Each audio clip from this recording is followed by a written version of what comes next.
If you breed crested geckos, then I've got some news that you might want to stick around for. I have some data suggesting that BlueRiver Diets could benefit your breeding success. Hi, my name's Nathan and this was me nearly 6 years ago. I just started working for BlueRiver Diets' parent company, Peregrine Live Foods, and was breeding their collection of crested geckos. Probably at the time, the largest collection of crested geckos in the UK. At the time, this group consisted of over 150 breeding females.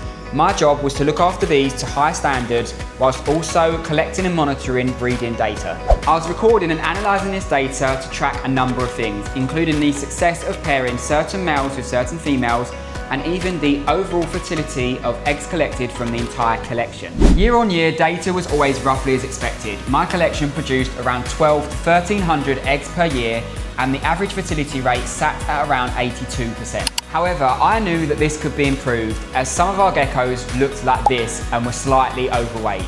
Now, I have an educational background in animal biosciences, so for me it wasn't rocket science to assume that large obese crested geckos would be less fertile than slim, healthy and active ones. When BlueRiver Diets was first made, we made the obvious choice and swapped over our full collection to be fed on these diets. Over the first year, we noticed some very interesting changes. A fair few of our geckos went from being overweight geckos to looking a lot more healthy.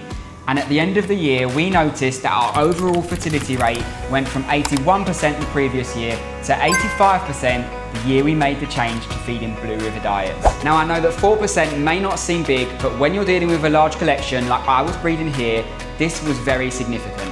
For some more in-depth numbers, you can see here that 2 years prior, between the months of September and December, our cumulative total for fertility in eggs sat between 82 and 83%.